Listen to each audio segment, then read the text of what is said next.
அண்ணா IAS academy சாதனையாளர்களின் சங்கம். வணக்கம், என் பேர் வாசிம் அக்ரம். கடந்து முடிந்த 2024 குரூப் 4 தேர்வில் தேர்வாகியுள்ளேன். தட்டச்சர் பணியில் தலைமைச் செயலகம் நிதித்துறை எடுத்துள்ளேன். அண்ணா ஐஏஎஸ் அகாடமியில் தான் படித்தேன். கடந்த ஒரு 4 வருடமாக படித்துள்ளேன். இது என்னுடைய 3வது அட்டெம்ப்ட். ஃபஸ்ட்டு 2 அட்டெம்ப்ட் மிஸ் ஆயிடுச்சு. 2 மார்க் 3 மார்க்கில் அப்படியே கிட்ட வந்து போயிடுச்சு. இந்த முறை விடக்கூடாது என்று படித்து இந்த முறை பணியில் தேர்ந்தெடுத்துள்ளேன்.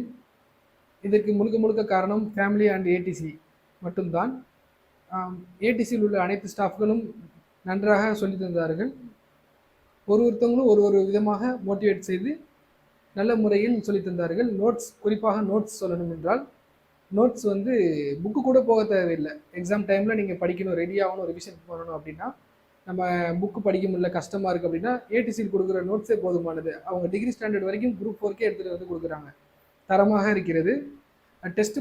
டெஸ்ட்டு சொல்லணும்னா எதில் வேணால் ஐயா காம்ப்ரமைஸ் ஆவார், டெஸ்ட்டில் மட்டும் காம்ப்ரமைஸ் ஆக மாட்டார். ஒரு நாள் லீவ் விட்டால் கூட டெஸ்ட்டு எப்படியாவது வீட்டில் வைக்கிறது, எதில் வைக்கிறது. லாக்டவுன் டைம், கொரோனா டைமில் 2021 டைமில் மைக்ரோசாஃப்ட் டீம்ஸில் ஆன்லைன் கிளாஸ் எடுத்தாங்க. எல்லா இடத்துலையும் முடங்கியிருந்தப்போ ஏடிசி மாணவர்கள் சோர்ந்து விடக்கூடாது என்பதற்காக ஐயா மைக்ரோசாஃப்ட் டீம்ஸ் அந்த ஆப் மூலிமா அனைவரையும் ஆன்லைன் வகுப்பில் வர வைத்து அதுலேயும் விடாமல் தினசரி வகுப்பு எடுத்தார்கள். தேர்வு காலங்களில் கிட்ட வரும்போது தமிழ் முடிக்க எதுவாக, ரிவிஷன் பண்ண எதுவாக காலையில் 4 மணி கிளாஸ் வைப்பார்கள். வைத்து அனைவரும் அட்டன் செய்து சிறப்புமாக தமிழில் நல்ல மதிப்பெண் எடுத்தார்கள். என்னுடைய வெற்றிக்கு ஏடிசியின் பங்கு என்னவென்றால், ஃபஸ்ட்டு டிஎன்பிஎஸ்சினா என்ன அப்படின்னு என்று தெரியாமல் இருந்தபோது அப்பாவோட கனவு அரசு வேலை வாங்கணும் என்று. ஆனால் அதில் எப்படி வாங்க வேண்டும் என்று தெரியவில்லை. ஆனால் ஏடிசி வந்தேன். ஏடிசி சார் ஸ்டார்டிங்லேருந்து எண்டிங் வரைக்கும் ஒவ்வொருத்தரும் ஒரு விதமாக மோட்டிவேட் செய்து அழைத்து சென்றார்கள். டெஸ்ட்டு எப்படி இருக்குன்னா, கரெக்டாக ஷெடியூல் கொடுத்துருவாங்க. ஷெடியூல் கொடுத்துட்டு அதுபடி டெஸ்ட் வைப்பாங்க. டெஸ்ட்டு மட்டும் எப்பவும் மிஸ் ஆகிடக்கூடாது. கிளாஸ் கூட மிஸ் ஆனாலும் டெஸ்ட்டு எப்பவும் மிஸ் ஆகக்கூடாது. டெஸ்ட்டு தான் நம்மளை ஒரு செதுக்கும், பண்படுத்தும். அதுதான் ஐயா எதில் வேணால் காம்ப்ரமைஸ் ஆவார், டெஸ்ட்டில் காம்ப்ரமைஸ் ஆக மாட்டார். இங்கே உள்ள ஒவ்வொரு sir, Sasi sir, Kamaraj sir, Thiyagu sir, Ponvel sir, எல்லார் சாரும் ஒவ்வொருத்தவங்க ஒரு விதத்தில் சப்போர்ட்டாக இருந்திருக்காங்க. கரண்ட் அஃபேர்ஸாக இருக்கட்டும், சயின்ஸாக இருக்கட்டும், மேக்ஸாக இருக்கட்டும், யூனிட் 8, தமிழ், பாலிட்டி, எக்கனாமி எல்லாத்துலேயும் சிறந்த தரமான ஆசிரியர்கள் உள்ளார்கள். ஒவ்வொரு நோட்ஸும் அப்படி இருக்கும். அதாவது இவ்வளோ நாள் மிஸ் ஆனது காரணம் கடைசி டைமில் ரிவிஷன் பண்ணாமல் போனது தான். கடைசி டைமில் அவங்க சொன்ன மாதிரி கரெக்டாக ரிவிஷன் பண்ணிட்டாலே போதும். ரிவிஷன் தான் கண்டிப்பாக உங்களை ஒரு தேர்ச்சி கொடுக்கும், பாஸாக வைக்கும் உங்களை. ரிவிஷன் மஸ்ட்டு, கண்டிப்பாக ரிவிஷன் மஸ்ட்டு. இங்கே வைக்கிற ஒவ்வொரு மாணவருக்கு ஏற்ற மாதிரி சூப்பர் பேட்ச், டாப்பர் பேட்ச் அதில் வச்சாங்க. நான் 2024 சூப்பர் பேட்சில் இருந்தேன். சூப்பர் பேட்சில் வீக்லி 3 டெஸ்ட், 4 டெஸ்ட், 5 டெஸ்ட்லாம் வைப்பாங்க. வச்சு ஒவ்வொரு டெஸ்ட்டும் ஒரு நாளைக்கு ஃபுல் டே கூட டெஸ்ட் எழுதியிருக்கோம். அந்த மாதிரிலாம் இருந்திருக்கு. ஒரு ஸ்டாஃப்ஸும் நல்லா சொல்லி கொடுத்து டவுட் எப்போ வேணால் கேட்கலாம். நம்ம பாஸ் பண்ணணும் அப்படின்னு ஒரு முடிவோடு இந்த அகாடமி சேர்ந்தீங்கன்னா கண்டிப்பாக பாஸ் ஆகலாம். பாஸ் ஆகணும், கண்டிப்பாக ஒரு கன்சிஸ்டன்சி இருக்கணும், தொடர்ச்சியாக படிக்கணும். இந்த வாட்டி வரேன், எனக்கு மார்க் ஒரு கவுன்சிலிங் வரல அப்படின்னு மிஸ் ஆகிடக்கூடாது. நம்ம கண்டிப்பாக தொடர்ந்து போராடினா கண்டிப்பாக ஒரு நாள் சக்ஸஸ் கிடைக்கும். அதுக்காக நம்ம வரலையேன்னு சொல்லிட்டு விட்டுட்டு போயிடக்கூடாது. விட்டுட்டு போயிட்டா அது போயிட வேண்டியதான், திருப்பி வர முடியாது. ஒரு வாட்டி விட்டுட்டு போனது தான், திருப்பி வர முடியாது. வந்தாலும் ஜெயிக்க முடியாது, கொஞ்சம் கஷ்டமாக இருக்கும் அதை பேக்கப் கொண்டு வரதுக்கு. அதனால தொடர்ச்சியாக போராடுங்க. ஃபெயிலியர் வந்தாலும் அது ஃபெயிலியர்னு எடுத்துக்காமல் கிட்ட போயிட்டோம் அப்படின்ட்டு கொஞ்சம் சக்ஸஸாக எடுத்துக்கோங்க. ஏடிசியில் உள்ள அனைத்து ஸ்டாஃப்ஸுகளுக்கும் நன்றி கடன் பட்டிருக்கேன். எக்ஸாம் குரூப் 4 கால்ஃபர் பண்ணதும் அல்லது குரூப் 2 கால்ஃபர் பண்ணதும் ஏடிசியில் மாடல் தேர்வு வைப்பார்கள். 4 அல்லது 3 மாடல் தேர்வு வைப்பார்கள். அந்த 3 அல்லது 4 மாடல் தேர்வு ஒவ்வொன்றும் உங்களை ஒளி போல் செதுக்கக்கூடிய மாடல் தேர்வாக தான் இருக்கும். அதில் எடுக்கக்கூடிய ஒவ்வொரு தேர்வில் எடுக்கக்கூடிய மார்க்கும் உங்களை நீங்கள் எந்த இடத்தில் உள்ளீர்கள் அப்படின்ற மாதிரி நம்மளை காட்டும். இப்போ நான் மேக்ஸில் வீக்காக இருக்கேன் அப்படின்னு ஃபஸ்ட்டு டெஸ்ட்டில் காட்டும். அதுக்கான 1 வீக் கேப்பில் நீங்கள் மேக்ஸ் இம்ப்ரூவ் பண்ணிக்கலாம். அடுத்த தேர்வில் நீங்கள் தமிழ் கொஞ்சம் வீக்காக இருக்கிற மாதிரி காட்டும். கொஞ்சம் தமிழ் எந்த இடத்துல நம்ம மிஸ் ஆகுதோ அதை மாதிரி கொஞ்சம் சரி பண்ணிக்கலாம். அடுத்த தேர்வில் ஜிகே இருக்கும், அதுலேயும் நீங்கள் என்ன முடிவு பண்ணிக்கலாம். 4வது ஃபுல் மாடல் எழுதுகிற மாதிரி இருக்கும். எல்லாமே ஃபுல் மாடல் தான். அது எல்லாத்தையும் ஒன்று சேர்த்து குமுலேட்டிவாக எடுத்துகிட்டு 4th மாடலில் கொடுக்குற மாதிரி இருக்கும்.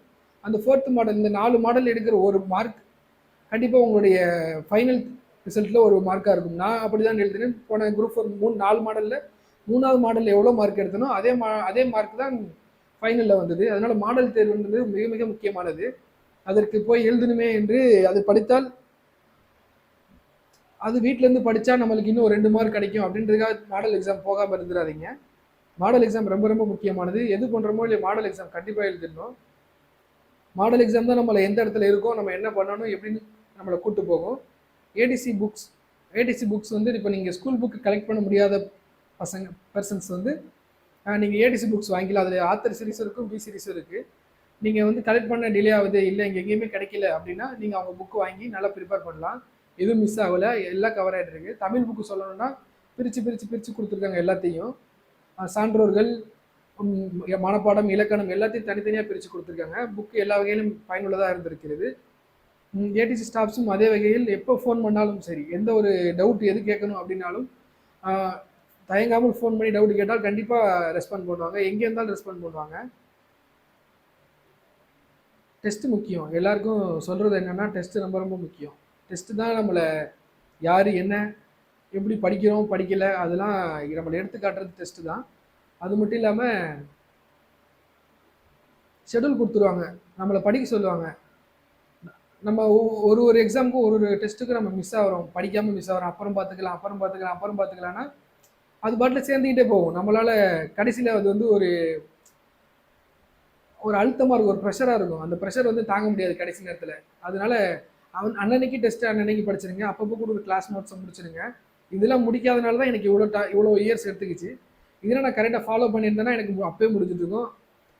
அடிக்கடி சொல்லுவாங்க எல்லாரும், ஐயா சொல்லுவார், சசி சார், காமரா சார் எல்லாம் சொல்லுவாங்க, அன்னன்னைக்கு கொடுத்தது அன்னன்னைக்கு படிச்சிருங்க அப்படின்னு சொல்லுவாங்க. அதே மாதிரி சொன்னபடி அவங்க சொன்ன மாதிரி நம்ம கரெக்டாக கேட்டு அந்த டெஸ்ட்டு படி ஃபாலோ பண்ணி நம்ம போயிருந்தா கரெக்டாக பாஸ் ஆகிடலாம். கரெக்டாக நமக்கான அரசு வேலையை நம்ம பெற்றுடலாம். டெஸ்ட்டு தான் முக்கியம். ஷெடியூல் கொடுத்துறாங்க, ஷெடியூல் படி படிக்கணும். டெஸ்ட்டோட முக்கியத்துவம் வந்து வீட்டில் என்ன தான் இருந்தால் படித்தாலும் கிளாஸ் வந்து படித்து தேர்வு எழுதுகிற மாதிரி இருக்காது. அதே மாதிரி தேர்வு கண்டிப்பாக கிளாஸ் ஹவர்ஸ் போகுது, இதனால எனக்கு கிளாஸ் ஹவர்ஸ் போகுதுன்னு சொல்லி ஃபீல் பண்ணாமல் டெஸ்ட் ஹவர்ஸுக்குன்னு ஒரு தனியாக ஐயா எப்போவுமே டெஸ்ட்டுக்குன்னு ஒரு 3 மணி நேரம் ஒதுக்கிடுவார். எப்போவுமே வீக்லி 3 ஹவர்ஸ் ஒதுக்கிடுவார் டெஸ்ட்டுக்குன்னு. அந்த மாதிரி நம்ம வீக்லி 3 ஹவர்ஸ் ஒதுக்கி அதுக்குன்னு நம்ம இங்கேயே உட்காந்து ப்ராக்டிஸ் பண்ணால் தான் அங்கே எந்த மிஸ்டேக் இருக்காது. ஒரு சிலருக்கு ஓஎம்ஆர் இன்வாலிடேஷன் ஆகிடுது, ஓஎம்ஆரில் மிஸ்டேக் பண்ணிடுறாங்க, அந்த மாதிரிலாம் போயிடுது. அதெல்லாம் காரணம் வந்து நம்ம இதை வந்து குறைச்சிடணும். நம்ம எவ்வளோக்கு எவ்வளோ அதிகமாக டெஸ்ட்டு போட்டு பார்க்குறோமோ மாடல் தேர்வும் அதுக்காக தான் வைக்கிறது. மாடலும் ரியல் எக்ஸாம் நடக்கிற மாதிரியே அதே காலேஜ், அதே ஹால் டிக்கெட், அதே ரூம் நம்பர், ஃபோட்டோவோட இன்விஜிலேட்டர் எல்லாருமே இருப்பாங்க. அதுக்காக தான் மாடல் எக்ஸாம் வைக்கிறது. மாடல் எக்ஸாம் பார்த்து நம்ம வந்து திருத்திக்கணும், நம்ம தப்பை திருத்திக்கணும். எக்ஸாமில் பயப்படக்கூடாது. பயத்தினால ரொம்ப பேருக்கு நல்லா படித்து வேலை இல்லாமல் போகுது. காரணம் பயம்தான். பயப்படாமல் இந்த ஆண்டு படிங்க. கண்டிப்பாக இந்த வாட்டி வந்து கிட்ட வந்து விட்டவங்களுக்கும் இப்போ புதுசாக தொட்டவங்களுக்கும் கண்டிப்பாக இந்த ஆண்டு ஒரு வெற்றியாக அமையட்டும் நான் கடவுளை பிரார்த்திக்கிறேன். நன்றி, வணக்கம்.